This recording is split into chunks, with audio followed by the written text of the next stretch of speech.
O Senhor esteja convosco.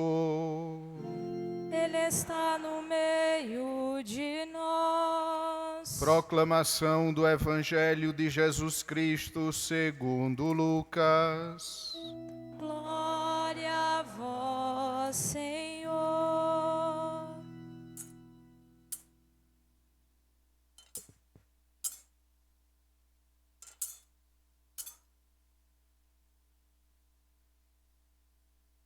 Muitas pessoas já tentaram escrever a história dos acontecimentos que se realizaram entre nós, como nos foram transmitidos por aqueles que desde o princípio foram testemunhas oculares e ministros da palavra.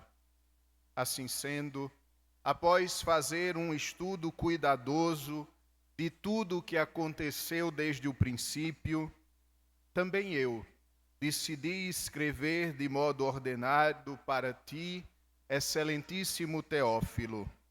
Desse modo, poderás verificar a solidez dos ensinamentos que recebeste.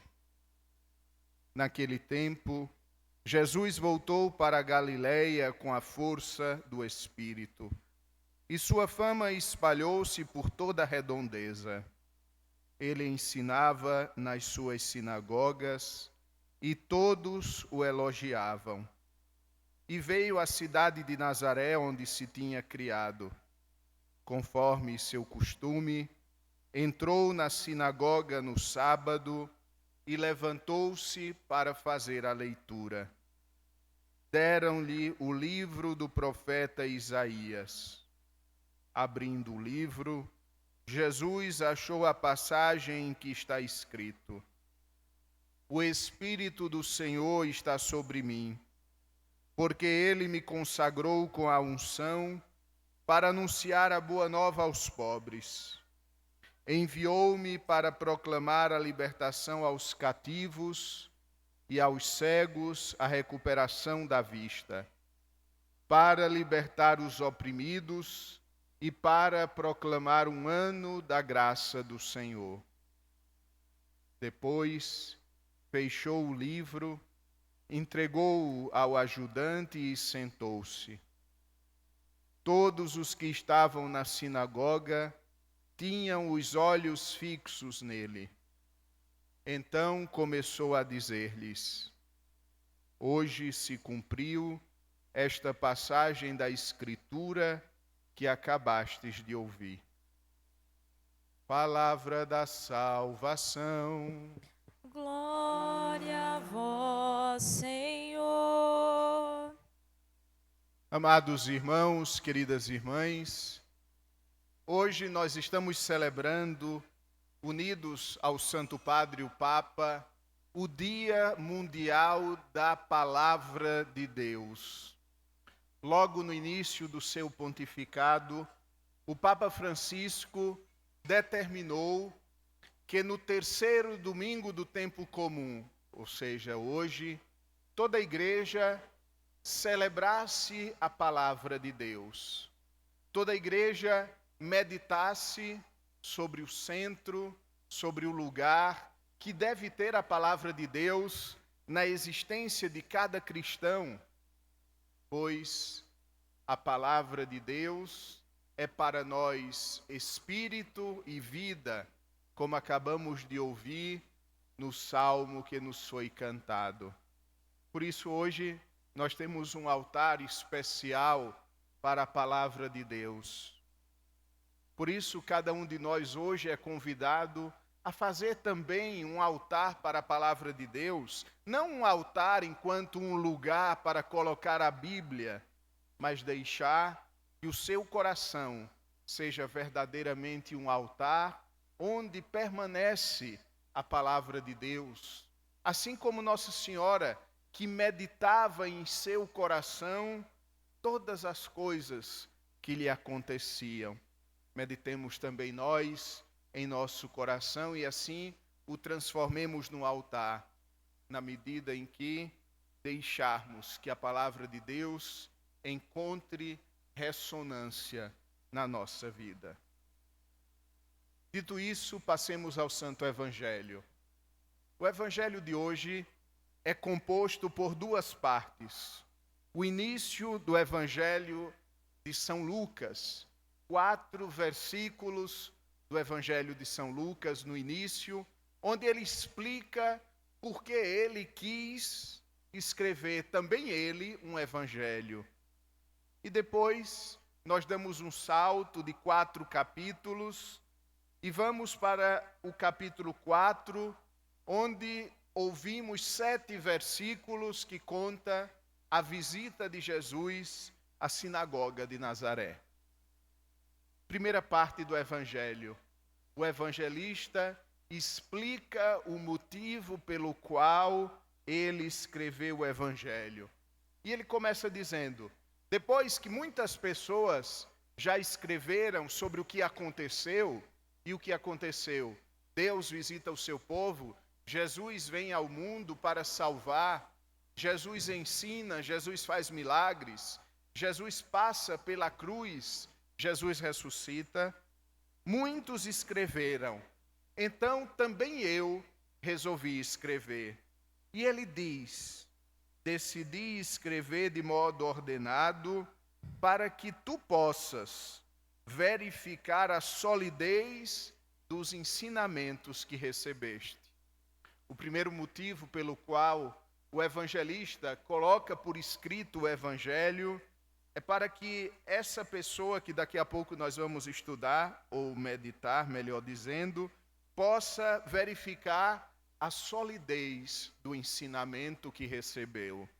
A nossa fé não é um conto de fadas, a nossa fé não é uma mitologia, a nossa fé não é uma alegoria, a nossa fé é algo sólido. De fato, Jesus veio ao mundo, de fato, Jesus realizou milagres, de fato, Jesus fez com que a humanidade encontrasse nele um caminho para o céu. Eu sou o caminho, a verdade e a vida.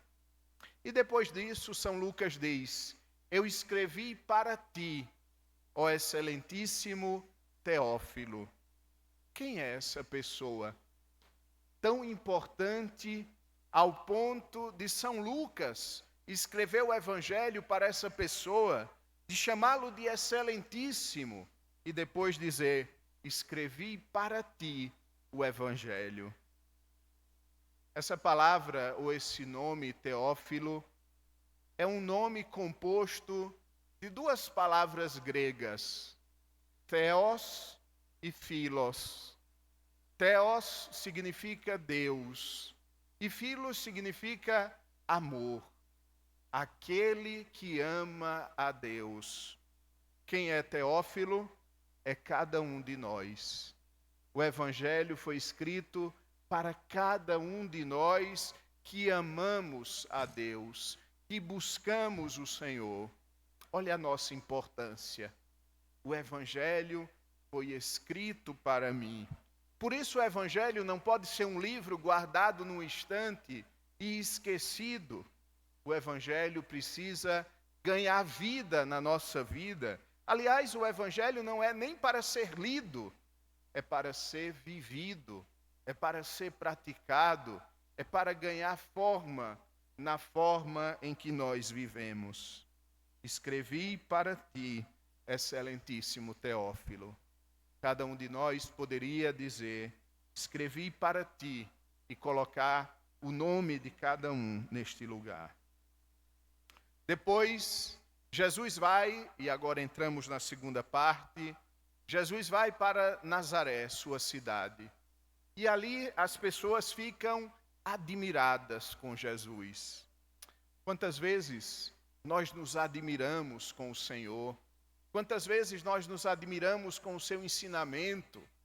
Quantas vezes nos impacta a palavra de Deus? E é necessário que a palavra de Deus nos impacte, É necessário que nós nos admiremos com a palavra do Senhor, mas não basta se admirar, porque na sequência do Evangelho, essas mesmas pessoas que ficaram admiradas com Jesus, expulsam Jesus e querem jogá-lo de cima da colina, querem matar Jesus. Não nos basta nos admirarmos pelo Senhor. Não nos basta sermos do fã-clube de Jesus. É necessário fazer espaço para Ele no coração. As pessoas tinham os olhos fixos nele. Nós precisamos, amados irmãos e irmãs, em todos os momentos da nossa vida, ter os olhos fixos em Jesus. Retirar o nosso olhar das coisas humanas, dos conceitos humanos, das ideias humanas, das opiniões humanas e fixar o nosso olhar em Jesus. Quem tem o olhar fixo em Jesus não perde de vista o ponto de chegada.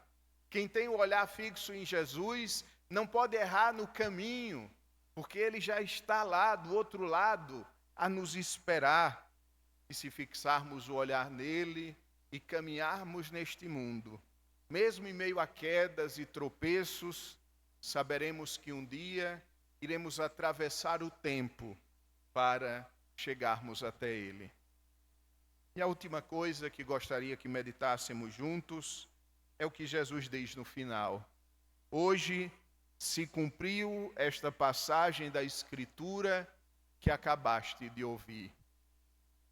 A palavra de Deus, a Bíblia, não é um texto antigo, 5.000 anos, 4, 3, 2.000 anos. A palavra de Deus é viva e eficaz, diz o apóstolo, é mais penetrante do que uma espada de 2 gumes. A palavra de Deus é atual. A palavra de Deus é para o hoje da nossa existência. Quantas vezes nós não passamos pela experiência de ouvir a palavra de Deus e dizer: esta palavra está falando para mim hoje.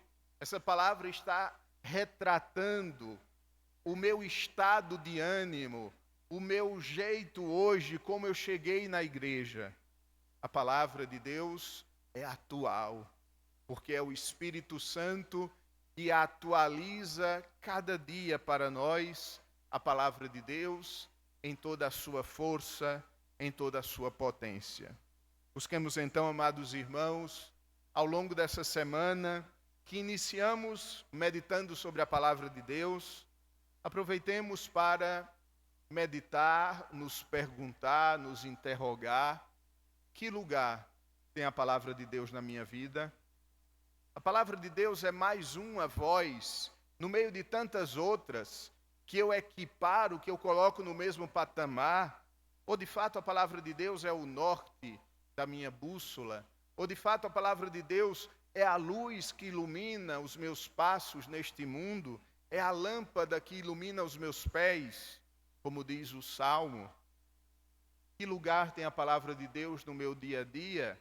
Mas com muito realismo, sendo concretos. Eu medito o Evangelho cada dia. Eu pego uma palavra das Sagradas Escrituras e faço dela o norte da minha existência. Mas também nos perguntar: como eu vivo o momento da liturgia da palavra? Nós sabemos que a missa tem 2 grandes partes. A primeira parte é a liturgia da palavra, com as leituras, com a homilia.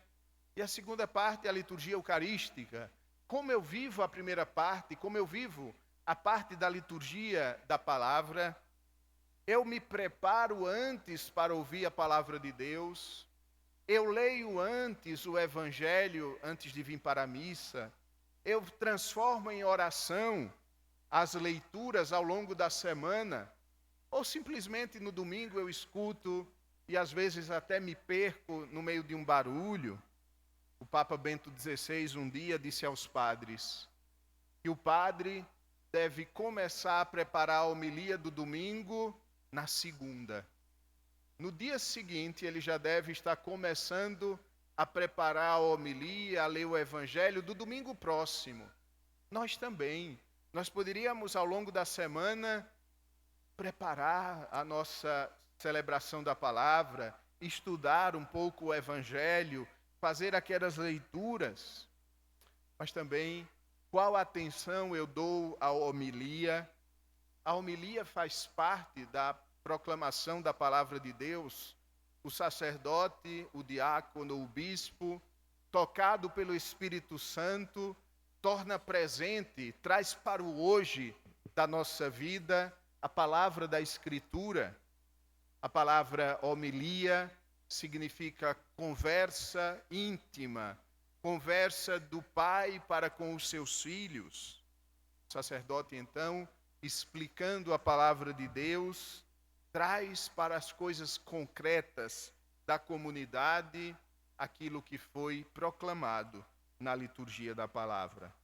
Busquemos, repito, avaliar a nossa intimidade com a Bíblia, a nossa intimidade com a palavra de Deus, para avançarmos, para que aconteça conosco o que aconteceu na primeira leitura. Quando todos ouviram a palavra, disseram amém, amém. Ou seja, eu concordo, eu aceito, é isto que eu quero para mim. E também, no final da primeira leitura, dizia: a alegria do Senhor será a vossa força. Quem vive da palavra, vive da força que vem da alegria do Senhor. Fiquemos de pé. Creio em Deus, Pai Todo-Poderoso,